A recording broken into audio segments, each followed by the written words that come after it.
From New York, one of the most exciting cities in the tri-state area, it's Late Night with David Letterman. Tonight, John Candy and Joe Flaherty from SCTV. And wrestling great Killer Kowalski. Rita Stippo with home movies. Sitcom pilots for Dave. Pieces that won't be on the show. And stupid pet tricks. And now a man who only wants a hot meal at a fair price, David Letterman.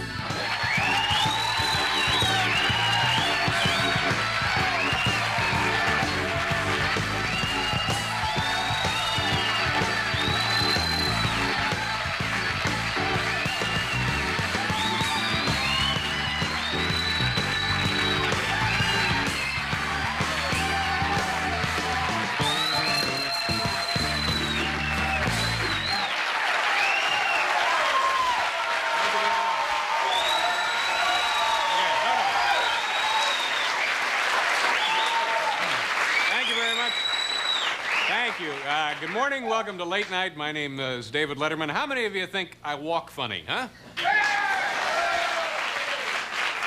Just something there, I'm not sure. Apparently my mother tied my diapers wrong was the problem. Boy, have we got a show. What is the weather like outside? Is it still warm here in New York City? It was almost spring-like, wasn't it? Other parts of the country, it's not still a little nasty, ugly weather, and I get concerned, you know, if it's too cold, too many days in a row. I think something has gone wrong, you know? On the other hand, in the summertime, 3 or 4 days in a row, it's about 90, 95, gets up close to 100. No relief in sight. Guys walking around, their tattoos are beginning to run, you know? I think to myself, well, maybe we've just broken out of our orbit and are getting closer and closer. I worry needlessly about stuff like that, so I hope things clear up. Did I tell you who's on the show? I guess not. I just arrived, didn't I? We have a great show for you folks here tonight. I'm certainly glad you're with us. From a television show also on this network, SCTV, John Candy and Joe Flaherty will be joining us.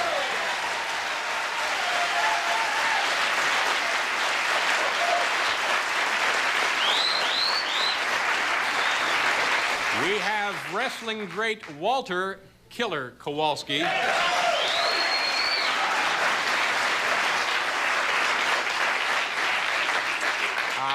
We have a couple other things, some surprises, but the real reason, not that all this other stuff isn't reason enough to be here, but the real reason you should be excited about being here tonight in this studio, stupid pet tricks.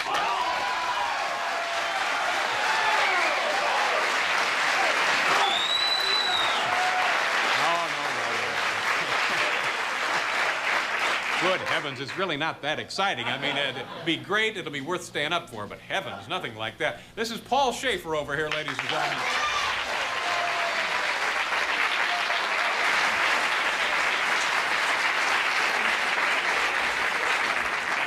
Oh, boy, I'm terribly excited. We've only been on the air a couple of days, and tonight we're debuting a very special segment, a new feature on Late Night. It's called Home Movies. And by home movies, we mean home movies. Here with our first installment of Late Night Home Movies, Rita Stippo, ladies and gentlemen.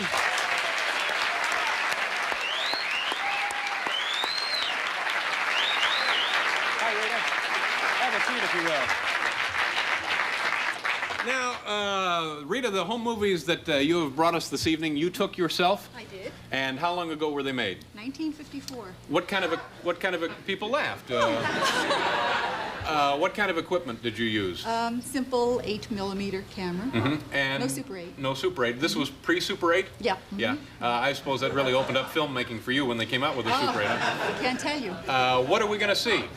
We're going to see a New Year's Eve party with my family, and we're making a lot of noise and having a lot of fun. A lot of noise, a lot of fun. Now, this was New Year's Eve 54 or 53, 54? I think it's 53 going now. Must be 54 going into 55. Okay, so this would be all right. It's not that old. Now, people like Robert Altman, when they direct film, they use family members, and I guess that's pretty much what you've done here, huh? That's right. That's right. Yes. I think they got their ideas from me. Okay. I was the first. Is there any more that you could tell us before we see your home movies? Anything we should look for? Any kind of special technique that you pioneered, or? Well, I really can't think of anything that was special at that time, but just practically basic movies. Basic home movies. Home movies, okay. yeah, I'm afraid. I guess with that, we're about now to see the much talked about Rita Stippo films. No sound on these, right, Rita? No. Okay, Rita, if you can narrate them for us. The folks in the studio take a look at the monitors at home. Oh, here are the festivities. Aunt Mary, that's my brother. What's your brother's name? Dick, and my Uncle Joe. There's your brother Aunt again. Mary, he's a colonel now. He's a colonel in... in the Army, and Chris and Uncle Mike just arriving, and that's me greeting them. You have a little crown on there of sorts. Tiara, yes, Yeah. I was very regal that night. Now we're having dinner and drinking Daddy's wine. That's my father, Mom on the left. We also saw this in The Godfather, I believe. Yes. Who's all balloons? Oh, yes, we had a fun time. You know you're having fun when you got balloons. Yes. And you look a little, this is you. It's Yes, a it's- lovely dress there, Rita. It's, What I'm almost wearing. Okay, now this is midnight, and we brought out the noisemakers. That's Mom and my brother Vic. now this kid won't stop. No.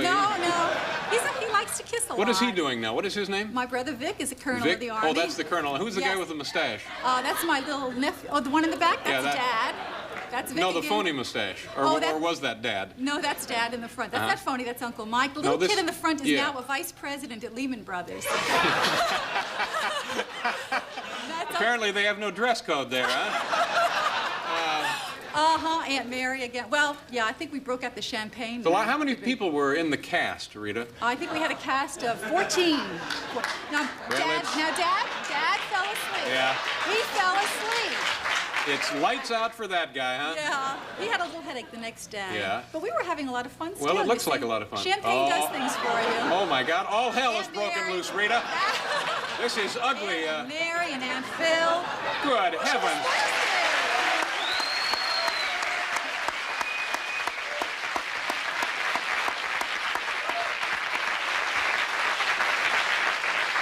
Very nice, Rita.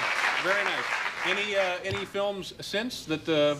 Oh, yeah, we had lots of films after that. Lots of vacation films. But after that particular one, I think we simmered down to just plain old New Year's Day Yeah. dinners. Well, it'd be hard to top that. Yeah, I think so. I think so. Well, it was a fun time. It was very nice of you to share your home movies with us, It was and my I pleasure. understand you. Tell us where you work. I work at NBC. NBC. Yeah. Congratulations on your job at NBC, if that's you. something to be congratulated It on. certainly is. I love In it. my case, it is. We love having you back. Thank you. It's Really fun to be do. back, Yeah. and I appreciate your Good home luck to movies. you. Rita Stippo, ladies and gentlemen. Coming up, John Candy and Joe Flaherty from SCTV.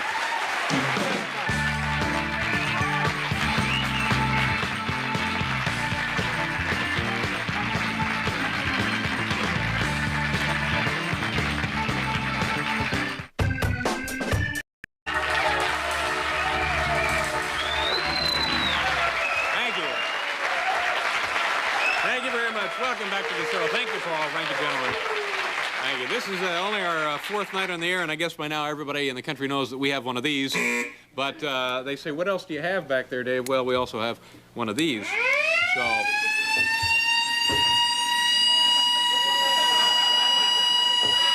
Okay, my next guest, it'll turn off in just a minute.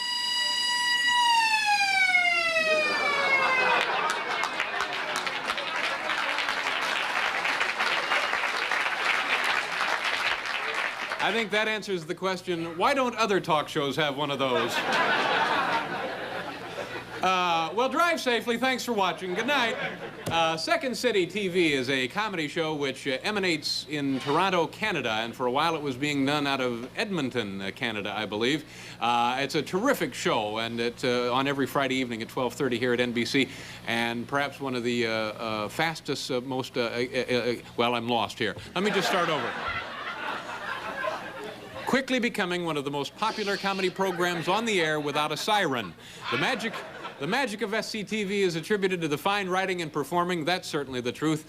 Two of those folks are with us tonight, John Candy and Joe Flaherty.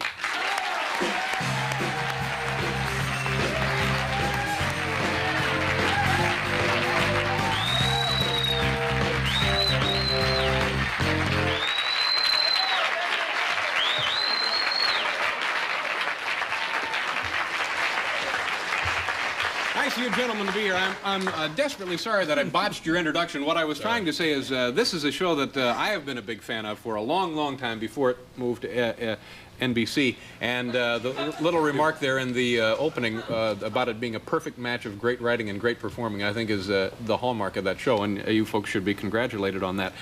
Tell us about yourselves, eh, as they say. Joe, you are from originally not Canada, somewhere else? Or Yeah, from Pittsburgh. Canada? I'm from Pittsburgh, PA, and... That's it? Come on, Pittsburgh. How did you get involved with the Canadians from Pittsburgh? Well, I went up to Canada to work with the theater company, the SCTV. No, it was Second City. Second City Cabaret. And we wanted to open a theater up there, so we went up and cast some people. Very good people up there. I was surprised to see the talent just sort of floating around in Toronto. Matter of fact, Paul Schaefer, your musical director, was up there at the time doing Godspell. Hi, Paul, how are you? Yes. See you again. Shut up. and we cast John and Eugene Levy and let's see who else was up there at the time. Gilda Radner and Danny Aykroyd. They were in the original stage show. Yeah. So from there it was. What is SCTV or Second City? What is that for people who may not really know what the organization is out of Chicago? Want me to say it? Sure, John. Why don't you try one of these? Oh, okay, that's a tough one, though. Second City started in Chicago in 1959. It was originally came out of the University of Chicago when it was the West Compass Players. It was the University of Chicago didn't have a theater department, and they created their own. They being Elaine May, Mike Nichols, Severin Darden, Del Close, Bernie Solins, Sheldon Patinkin. There was a lot of people who I think Ed Asner was part of that. Shelley Berman. Harry Truman. Harry Truman was part of that. He had great stuff. A lot. Oh, he was funny. The blackouts he came up with. A little known fact about him, the group scenes that he did, you know, were very risque at the time. Is that right? He was very, very, very funny man. What was what's the Learned a lot from him. What was in fact, some said that you were the next Harry Truman for a while. Yes, they did for a long time, and there's been a curse on my back. Yeah. I've been trying to change that. But damn it, you can't sometimes. No, I know. People won't get off, you know? What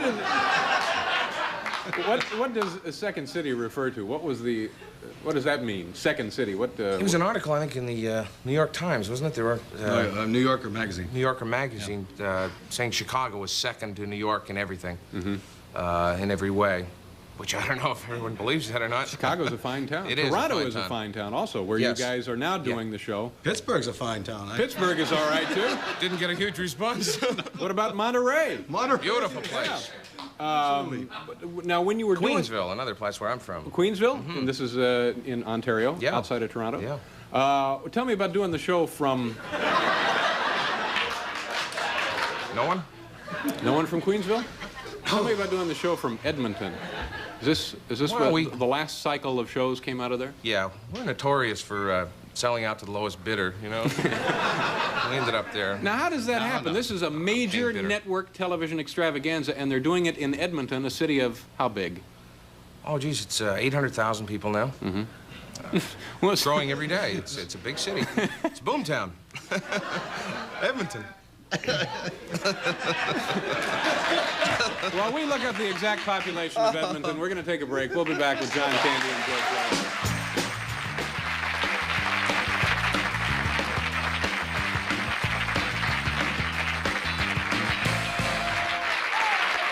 Thank you. Paul Schaefer. Welcome back to the show. Joe Flaherty, John Candy are here, and we were just... SCTV was the last season of shows produced in Edmonton. Yeah. Now, again, that's not really Los Angeles or New York or any of the cities that we mentioned. How did it end up there, and what was it like doing it there? Either one of you guys. One of the owners of the show, our show's like the movie The Producers. Kind of a tax deal? A number of stuff. All right, I'm being bitter. Didn't come through with that per diem. I can say that now. My lawyers talk to me. I'm clear. One of the owners, Dr. Allard, owns a TV studio in Edmonton, and as a result, that's where we did the show. It was his studio. That's where we worked. Yeah. Was it a nice, enormous complex? Not an enormous No, complex. It's nice. very small, tiny little place. The staff and crew there were great, and the director there, John Blanchard, incidentally, who shoots all of our stuff, he's really good. The show looks terrific. You would Yes. not guess that it comes out of anything less than a first-rate The operation. city takes a bad rap, you know, but it's a real nice city, and there's good people there. Yeah. Everybody was working real hard on the show. Any problems with doing a show out of Edmonton? Getting people there. Yeah. We were begging a lot of people. Yeah. That's true. The technology in Edmonton is okay? Well, for the, yes, it's a very modern city. It's a boom town. It's just sprung up. There's oil there, you know, so... They got color TV last year. That was real nice. What about the control room? Did you ever have any trouble with the... With the control room? Jeez, no, not really. You know, there was some... was that on one of those? I don't know. Ah, the control room. We copied these and distributed them to the audience and our guests, and there was... you never had trouble with hockey coverage? Oh, on Wednesdays. There yeah, you on go. Wednesdays. You should have just said hockey. Oh, hocky was the I know that word, was huh? my cue, hockey. Okay. It's the Edmonton Oilers. Our crew would leave on Wednesdays to cover their game. Oh, yeah. So we'd just kind of hang around. And we'd wait till they got back, and then we'd shoot somewhere. Okay. I love your show. We're going to take a look at some videotape of, I guess this would be a night when the control room was there, huh? I hope so. This, what, you want to tell us what we're going to see, Joe? Oh, yeah, this is a Thursday night, so this was fine. We did a Godfather parody, and This was terrific, by the way. I'll back you Yeah. up on John this. will back me up on Yep. this, because he's a beautiful, beautiful Thank you human so being. much, Joe. We did Seriously. a parody of The Godfather. I was Guy Caballero and the president of the imaginary station, SCTV. And my personal life was somewhat like The Godfather. Now, in the movie, there was a scene with Al Martino and Marlon Brando. Brando was the Godfather, and Martino was his godson. And we did a takeoff on that. I was playing the Brando part. John was playing my godson, but he was Johnny Pavarotti, a Luciano Pavarotti type. So, and this is that scene between the two of them when he's asking him for I need a favor. A favor. Okay. So this is what we're going to see. This was on SCTV recently. Yeah. John Candy, Joe Flaherty. Caballero, this part in this war opera is perfect for me. But this conductor, this Leonard Bernstein, he don't like me. He's saying the part is no good for me. I'll never get the part. Don Caballero, what am I going to do? What am I going to do? What am I going to do, Don Caballero? What am I going to do? You can act like a man, that's what you can do. Now, you leave this to me, and within a month, I promise you, you'll have that part. A month is no good. They start rehearsals at the Met on Monday. Well, look, I'm going to talk to Tom Hagen, my consigliere. I'll send him to New York. He'll talk to this Leonard Bernstein fella. This Bernstein, he's a tough guy. He won't listen to anybody, you know. Yes, he will. I'm going to make him an offer that I think will be to his liking. Don Caballero, I don't know how to thank you. If ever there's anything you want me to do for you, just don't hesitate to ask me. Well, you can start by offering me some of that provolone. No way. Come on, give me a little bite of that. No. Come on, share that.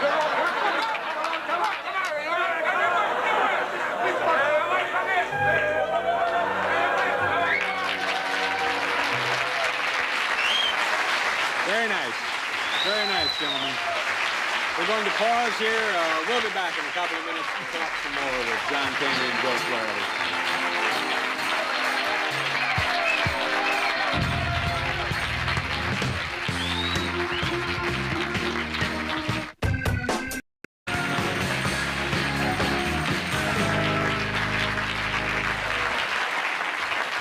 Welcome back, Joe Flaherty and John Candy from SCTV. There's 7 people performing on the show. Yeah. Do you people write most of the material that you perform? A lot of it. Yeah, not all of it. We do have writers that help. It's it would be impossible, I think, to write and perform a 90-minute show every week. Do you write things exclusively for yourself, or will you write something for John and vice versa, or? Yeah, we write pretty much for everybody, you know. That's the good thing about it, is I can write a scene for John because I've worked with him so long, and he vice versa. Yeah. Is there a pretty good relationship up there? Fist fights now, or people grabbing hair? A and so knife forth? every now and then, but really, it's nothing really, you know. Is that now? This show has actually been in production for a long time, hasn't it? Since '75. Yeah. I think it was 75, 76. Yeah. We got the idea in '75. Took us a while to figure it out. It's terrific. We have another piece of videotape that we want to get to before we have to leave. All right. Joe, will you set this? You want me to set that one? Oh, okay. This is just like the old Merv show, isn't it? Yeah. We got to lean forward like that. Oh, we brought this up. We brought this up because Barry Sand, your producer, produced our show too for a while there, and then he left to produce this show. Okay, so here's Barry. Fine. Number 83, take 2. Cut. All right, we'll take 5 and try it again. Thank you. Hello, I'm John Huston. I've been directing Shelley Winters all day long. And what do they give me? Light beer. Here, Mr. Houston, try the cow. The cow? Sure, the great malt liquor from Blitz. I wonder why they call it the cow. She's loose! Give me that kite! I know you got the kite!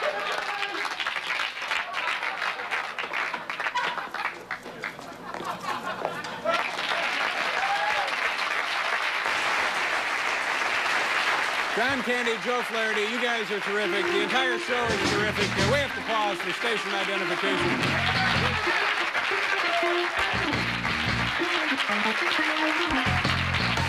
Oh, my! Oh, my! Thank you very much, Paul Schaefer. We have plenty of fun while you folks are away.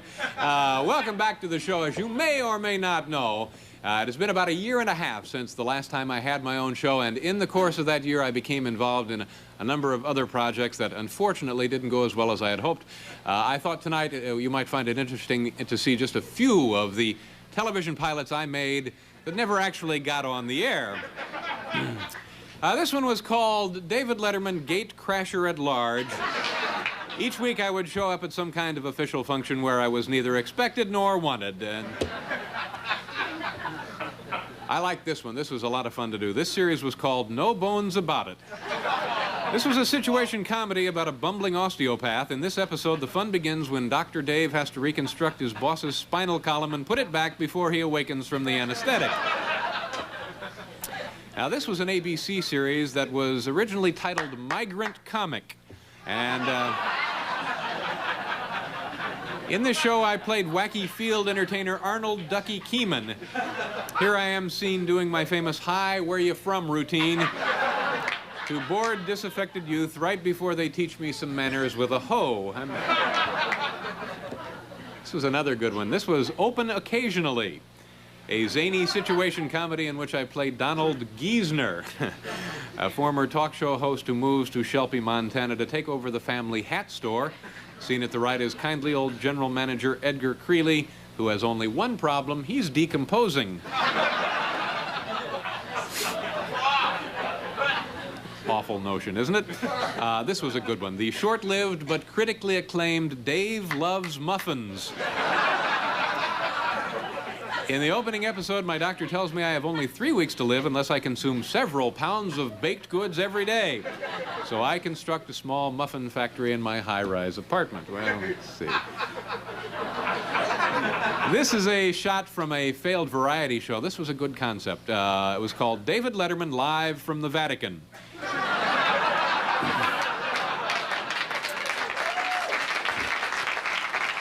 There I am waiting for the opening act to finish up.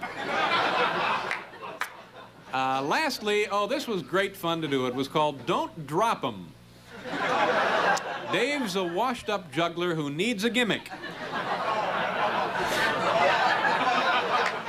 Anne's a widow with 4 adorable newborns. When they get together, everything's up in the air. 8 o'clock Eastern, 7 o'clock Central Time. Just a few of the programs that never got on the air.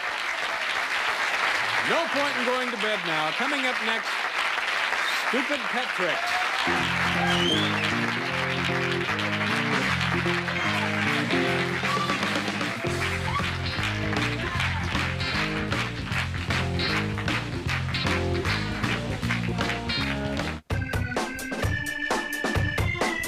Are you a film fan or film fanatic?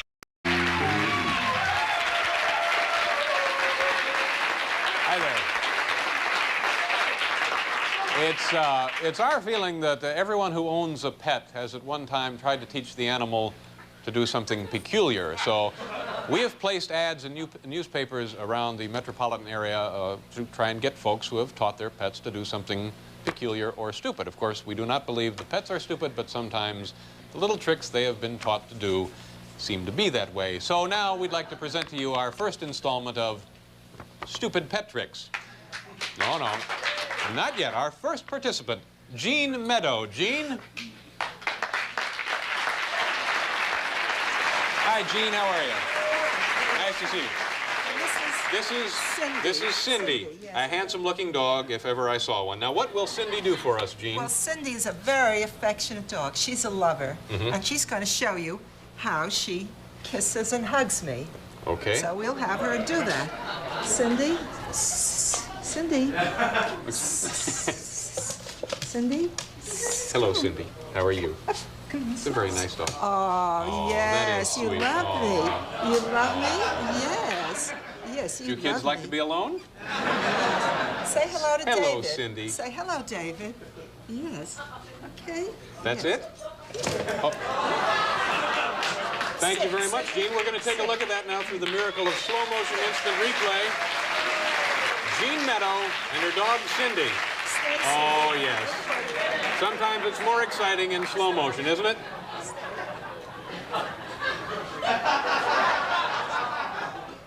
Jean has just donated Cindy to the show.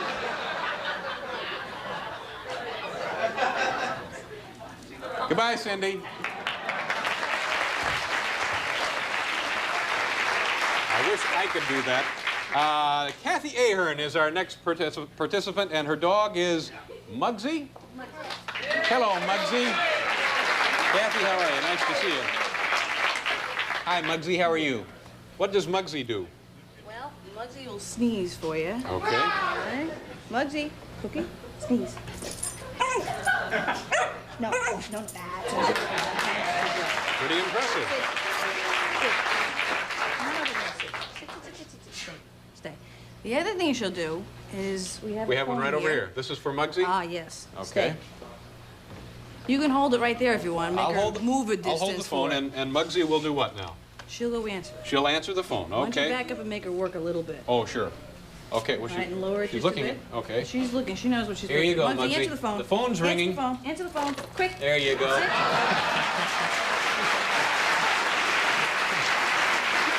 That's unbelievable. Does she do this at home? Yeah. And what percentage of those calls usually turn out to be for the dog? There you go. All right, let's take a look at that again in slow. Oh, there it is. Instant replay. Muggsy answering the phone. Very nice. Very impressive. Thank you very much, Kathy. Goodbye, Muggsy. Our next participant, Lanny Traeger, I believe, and Angel.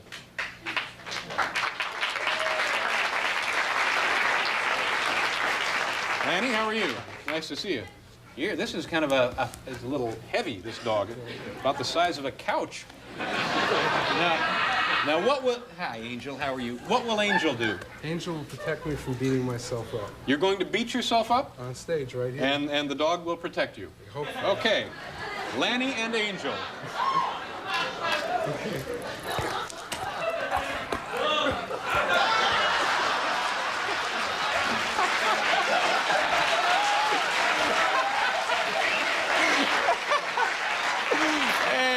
Boy, nice going, Angel. Nice job. You want to? Angel was trained by the Reagan administration. Oh, I see. You want to try that once more, or is that it? Is that as good as it gets? Here's the instant replay. Oh, he's been struck down, and the dog gets a cab. Yes, Lanny, thank you very much. Angel, nice meeting you. Oh boy. Our next participant, Sherry Gross. Sherry.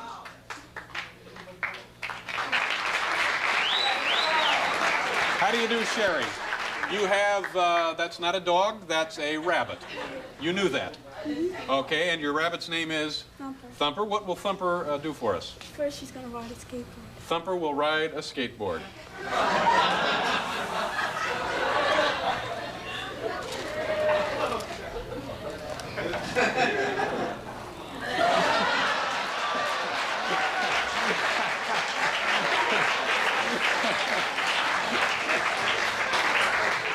It's a lot of fun in traffic, isn't it? No, no. What else will Thumper do? She's gonna play dead while I Thumper will play dead. First of all, there's the replay of Thumper on the skateboard. Looks like she enjoys it, doesn't she? Yeah. Now you're going to do what? Have her play dead. You're going to have her play dead, and you hypnotize Thumper? Yeah.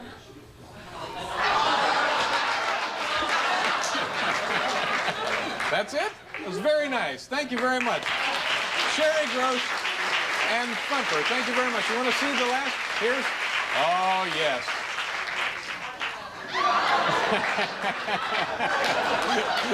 Thank you very much, Sherry. Oh, boy. Our first installment of Stupid Pet Tricks. We'll be right back with Walter Killer Kowalski.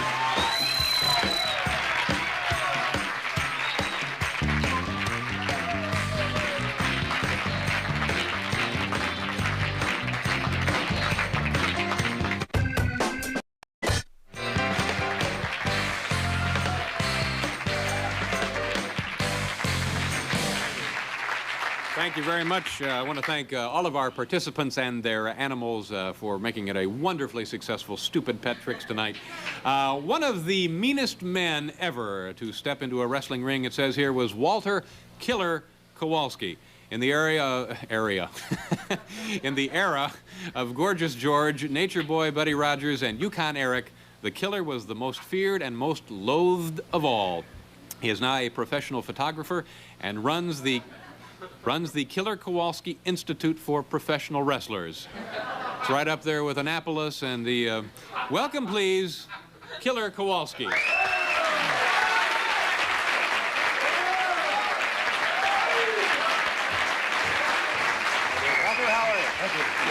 Have a seat there, if you will. Yes, sir. Sure. Let me ask you something here about this introduction. It says that you were the most feared and most loathed of all. How would we prove that if we wanted to? Most loved. Oh, is it supposed to be loved? Loved, yes. No. That was a typing error. Oh, a typing error. Oh, so you were the most loved. Well, that's right. Yeah, David. Well, that's good. You've been out of professional wrestling since 19... Not really. Not really? No, not really. I've slowed down my travels. I traveled around the world, been 6 trips to Japan, 6 trips to Australia, and South Africa. Lived in South Africa a short time. Mm-hmm. I just slowed down. Mm-hmm. I'm still wrestling, but I put a mask on, you know, to make it a little bit more intrigue attached to it. I wrestle as Killer Kowalski, the Destroyer. And that's what I try to do, go in the ring and destroy some of my participants or opponents. So you really haven't retired completely? Is what you're No, I saying. haven't. Yeah. Well, once you get into it, it's hard to get out of it. Kind of in your blood, I guess. That's exactly it. You lived and slept it so many years. Yeah. You know, you just don't. How many years have you been wrestling? Oh, years.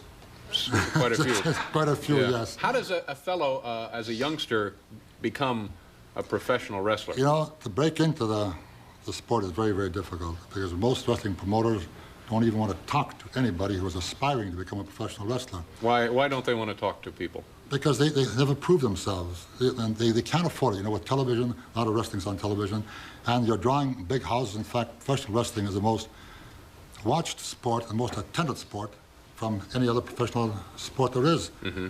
Because we have wrestled so often, so that's all that accumulated together produces a tremendous What would be the attendance. next sport after professional? Well, most of the sports are seasonal. I guess baseball probably has the longest season. Yeah. So how did you get started then? If nobody was talking to you, and then what happened? I went to a professional wrestling school in Detroit, Michigan. I was a young kid working out at the YMCA, wrestling at the YMCA, and this wrestling promoter in Detroit heard of this big slob, and he talked me to entering the profession. And I said, no, I don't want nothing to do with it. I said, I want to constantly be here, I still do, hear bells, birds singing, things like that. People You do? Really? You don't? I hear sirens Doesn't everybody? occasionally. And sirens too, Yeah. so, you know. How did you get the name Killer. I'm guessing your folks didn't give you that name. When I started wrestling, I started as name as Tarzan Kowalski. Tarzan Kowalski. A little incident happened in Montreal. You just changed it. A lot of people in show business do that. They'll change their name. Yeah. Had a good ring, Killer Kowalski. Killer Kowalski. Happened a little incident in Montreal, actually, where the way it happened. I was climbing the top rope. I jumped off the top rope. I meant to jump on the guy's head, but he moved. And I grazed his cheekbone. I said, I missed him. He had a very bad cauliflower ear. Cauliflower ear is very hard. Blood flows to the ear, congeals. But his cartilage had broken his ear. And when my shin bone touched his cheek, it knocked like you would knock a fly off the table. That's where his ear went, rolling across the ring.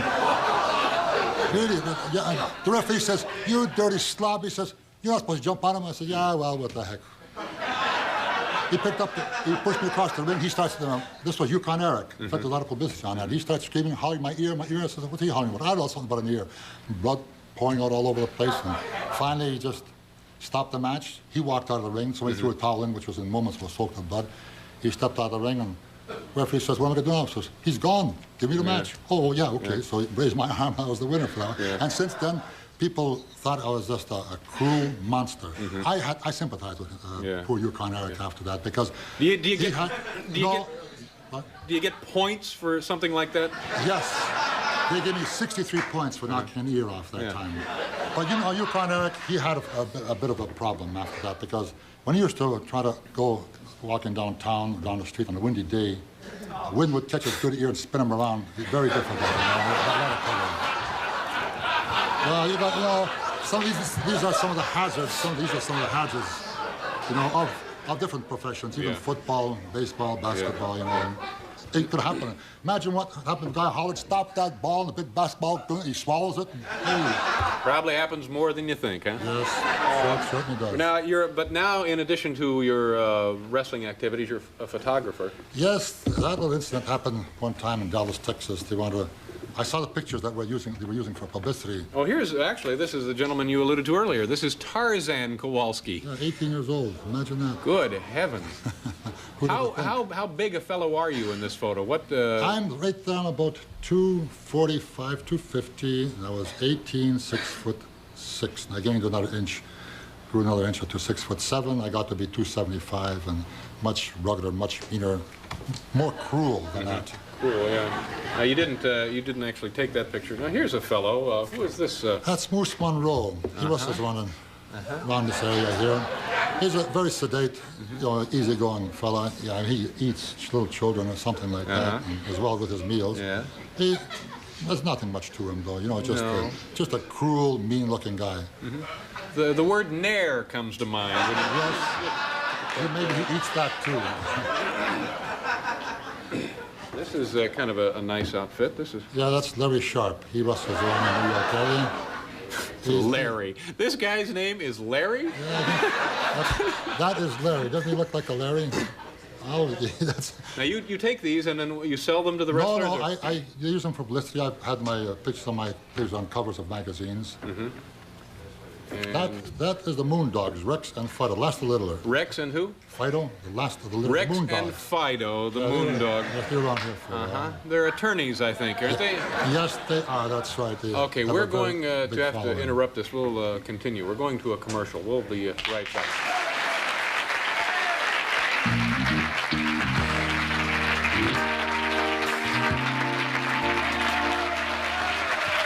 We're back with Walter Killer Kowalski. We have a couple other photographs. There are people in this country who believe that wrestling ain't on the up and up, that it's fixed and that the matches are predetermined and that... most of the fans who mention that are all television wrestling fans. You sit home, watch wrestling on television, it is a commercial. There's a guy my size wrestling somebody half your size. The outcome is obvious. I'm doing a job to promote Killer Kowalski, so I wouldn't look too good against another great wrestler. So I get in the ring with a guy who's just a small guy, a little wimp, and I just beat him. Of course, I'm not going to hurt him. No. Otherwise, I would run out of wimps to beat up. Not enough wimps to go around. That's right. Okay, now I don't know exactly how you answered that. Who is this guy? That's Andre the Giant. Uh-huh. He's a 7'4", 500 pounds, a real giant. In every sense of the word. How do you do on his SATs? Do you have Well, he's a bit of an attraction. Big guy. He's a monster. Really. Is there a lot of money to be made for a wrestler these days? Yes, if you're a main eventer, you can make a good living, but you're wrestling 4 or 5 times a week. Yeah, it's tough, huh? And you have to keep in condition, travel a lot. Sometimes you don't even get to bed 2 or 3 days at a time. Would you travel all over the United States or just in a certain geographic region? Sometimes the wrestlers come in a geographical region, but like Andre the Giant, he travels all over the world. Yeah. He'd be in Tokyo, Japan one day, he'd be in Washington, D.C. next day, and then he'd fly to Africa or something like that. What does a well-known wrestler make in a week? Say a guy, a top-known wrestler. Well, they make not as great a salary as boxers or some of the other great players, but they make $3,000 a week. Yeah. What's the low end of the scale? What's the least a guy would make in wrestling? $300-400 a week. Yeah, that would be a wimp, I guess, would make that. Yes. Okay, and finally, we got another photograph that you've taken. That's These superstar the boys Billy Graham. next door. Superstar Billy Graham and his manager, the Wizard, Grand Wizard, and Stan Stasiak. Looks a little like my manager, come to think of it. I want to thank you very much, Walter, for being here. Now, you have a television show. Where is that? We're in Boston 25. We have a show every Sunday morning, 11 o'clock. It's a Christian broadcasting network. And Kenneth Copeland is on just before me. He lifts the people up and makes them ready to go into heaven. Boy, I come on 11 o'clock, I bring them right back down to earth and let them know what the real thing, that's the real thing right here. Killer Kowalski, thank you very much. We have to turn things off here tonight. I want to thank the studio audience. You folks have been terrific. And, of course, Paul Schaefer and the gentleman in the orchestra, Bill Wendell, our announcer. Now, coming up Monday, humorist Henry Morgan, pitchman Dave Clark, Francis Ford Coppola will be here. Also a feature we like to call Celebrities and Their Business Machines. And a look at the fabulous February 8th Day Parade here in New York City. The theme this year is Cardboard on Wheels. Have a good weekend, folks.